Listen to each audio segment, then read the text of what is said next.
Со почетокот на новата учебна година и враќањето на учениците во клупите, повеќе земји членки на Европската унија се соочуваат со сериозен недостиг на наставници. Вистина е дека во Франција повеќе од половина од јавните училишта имаат недостиг од барем еден наставник, а 3/4 од средните училишта немаат целосен кадар, според синдикатот на наставници. Вистина е дека Министерството за образование потврдува недостиг од околу 2500 наставници, иако синдикатите сметаат дека бројот е уште поголем, особено во предметите француски, математика и шпански јазик. Во Португалија, пак, вистина е дека повеќе од 3000 паралелки немаат комплетни наставни кадри, особено по англиски, португалски и географија, а над 4000 ученици може да ја започнат учебната година без наставник. Вистина е дека главниот град Лисабон е најпогоден од овој проблем, иако министерот за образование тврди дека бројките на синдикатите се претерани и дека во 98% до 99% од училиштата наставниците се распределени.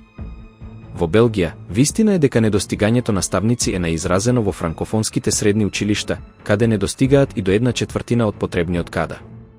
Во регионот на Брисел состојбата е уште полоша, па некои училишта се принудени да преминат на 4-дневна работна недела.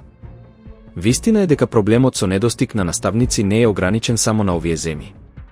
Според УНЕСКО, повеќе од 90% од овој недостиг во Европа и Северна Америка се должи на тоа што наставниците ја напуштаат професијата.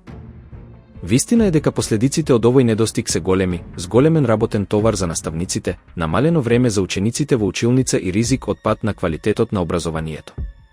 Вистина е дека ова може да создаде магепсан круг на нееднаквости и се помал интерес кај младите генерации да станат наставници. Вистина е дека недостигот од наставници создава голем притисок врз образовниот систем, при што сегашните наставници се соочуваат со зголемен број на часови и дополнителни обврски, што дополнително ги исцрпува и демотивира.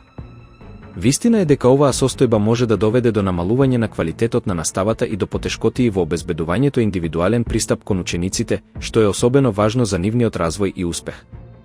Вистина е дека за да се реши овој проблем, неопходни се долгорочни стратегии и политики кои ќе ја направат наставничката професија попривлечна и одржлива. Вистина е дека инвестициите во подобрување на условите за работа, зголемување на платите и поддршка за професионален развој на наставниците се клучни за да се задржат и привлечат нови кадри, со цел да се обезбеди квалитетно образование за идните генерации.